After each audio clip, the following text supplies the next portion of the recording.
పూర్తిగా తగ్గించేస్తాను, కరెంటు ధరలు విద్యుత్ ఛార్జీలు పూర్తిగా తగ్గిస్తానని చెప్పాడు.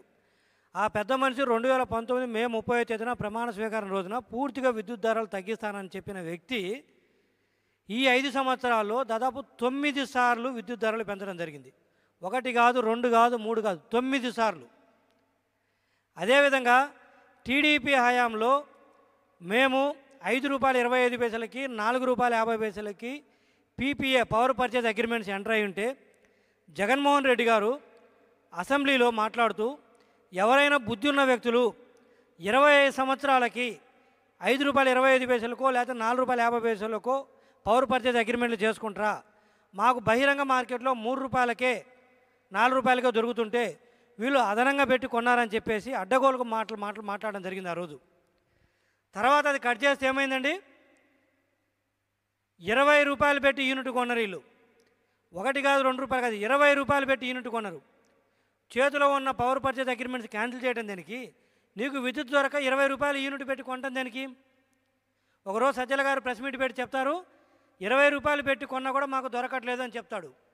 మరి నీ చేతిలో ఉన్న ₹5.25 ₹4.50 సోలార్ కావచ్చు, విండ్ పవర్ని సంబంధించిన పవర్ పర్చేజ్ అగ్రిమెంట్స్ని ఎందుకు రద్దు చేయాలి? నాకు ఈరోజు ₹20 పెట్టినా కూడా దొరకట్లేదని ఎందుకు చెప్పాలి? దాని ప్రతిఫలమే ₹20, ₹5 దాన్ని వదిలిపెట్టి ₹20 పెట్టి కొనడం ప్రతిఫలమే ఈరోజు ఈ 9 సార్లు విద్యుత్ ఛార్జీలు పెరగడానికి కారణము. అదే ఆ రోజుకైనా మేము తీసుకొచ్చిన పవర్ పర్చేజ్ అగ్రిమెంట్స్ ఈయన ఉంచున్నట్లయితే ఈరోజు నీకు ₹20 పెట్టే పరిస్థితి ఉండేది కాదు, ఇంత విద్యుత్ ఛార్జీలు పెంచాల్సిన అవసరం ఉండేది కాదు, డిస్కమ్లకు బకాయిలు ఉండాల్సిన అవసరం ఉండేది కాదు. ఏంటి మీరు చేసే పని? ఇలాంటి నీచమైన పనులు చేసి ఈర్ష్యతోటి ఏదో మాకు మంచి పేరు వస్తుందని చెప్పేసి చేతిలో ఉన్న అగ్రిమెంట్లను చెడగొట్టి ఈరోజు మీరు ఈ ధరలు పెట్టుకుంటూ ఇదిగో ఈ స్థాయికి తీసుకొచ్చారు. 9 సార్లు దాదాపు ఎంత పెంచారే? 27,442 కోట్ల రూపాయలు వీళ్ళు విద్యుత్ ఛార్జీలు పెంచారు. అది కాకుండా విద్యుత్ ఛార్జీలు పెంచడమే కాకుండా ట్రాన్స్ఫార్మర్సు ఏం చేశారు మనందరూ తెలుసు. ₹60,000 అయ్యే ట్రాన్స్ఫార్మర్ని దాదాపు ₹130,000 పెట్టుకున్నారు. ఎవరి నుంచి కొన్నారు? షిరిడి సాయి ఎలక్ట్రికల్స్ నుంచి, విశ్వేశ్వర రెడ్డి గారి కంపెనీ, జగన్ గారి బినామీ కంపెనీ. అది మార్కెట్ రేటు ఈరోజు తీసుకున్నట్లయితే ₹60,000 ఒక ట్రాన్స్ఫార్మర్ కాస్టు పక్క రాష్ట్రాల్లో ఉంది. గతంలో మేము కూడా ఒక టీడీపీ గవర్నమెంట్ ఉన్నప్పుడు కొన్నది. ఓకే, ఇన్ఫ్లేషన్ ద్వారా పెరుగుతుంది. ఎంత పెరుగుతుంది? ఓ ₹5,000, ₹10,000 పెరుగుతుంది. ఈ ₹60,000 కూడా మేము లెక్కేసింది ఇన్ఫ్లేషన్ను, అంటే ధరలు పెరిగిన తర్వాత తీసుకున్న రేటే ₹20,000 అయినా ₹130,000.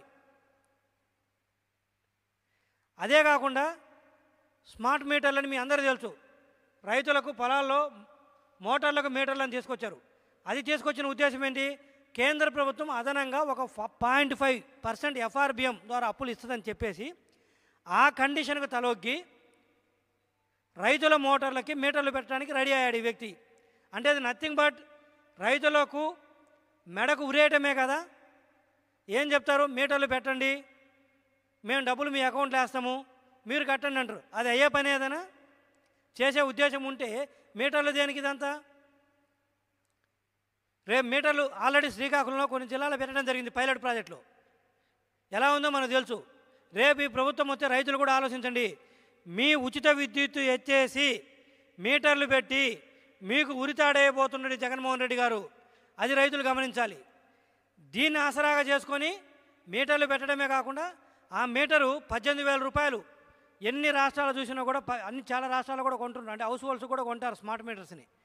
అది కూడా మేము కాస్ట్ ఎస్టిమేట్ వేసి దానికి ఒక 20% ప్రాఫిట్ యాడ్ చేసినా కూడా దాని కాస్ట్ ₹18,000 దాటట్లేదు. దాన్ని ఎంత కొంటారు? ₹30,000 కొంటారు. అంటే అదనంగా ₹12,000 అడిగే ఒక మీటర్ మీద ₹12,000 అదనంగా చెల్లిస్తున్నారు. ఇదే జగన్మోహన్ రెడ్డి గారు ఏం చెప్తారు? ఇది దాదాపు ఈ ట్రాన్స్ఫార్మర్లు అయితేమి ఈ మీటర్లు అయితే దాదాపు ₹65,000 కోట్ల. వారు ఏం చెప్తారు? ₹100 కోట్ల దాటితే ఏదైనా టెండర్లు మేము జ్యుడిషియల్ ఎంక్వైరీకి పంపిస్తాము, జ్యుడిషియల్ రివ్యూ చేస్తాము, టెండర్లు పిలుస్తాము, ఆ తర్వాత రివర్స్ టెండర్లు అన్నారు. మరి 100 కోట్ల ఇది ₹65,000 కోట్ల మెటీరియల్ పర్చేజ్, ట్రాన్స్ఫార్మర్లు అయితేమి మీటర్లు అయితేమి. మరి ఏ జ్యుడిషియరీ ఎంక్వైరీ చేశారు? ఏ జ్యుడిషియరీ ద్వారా రివ్యూ చేశారు?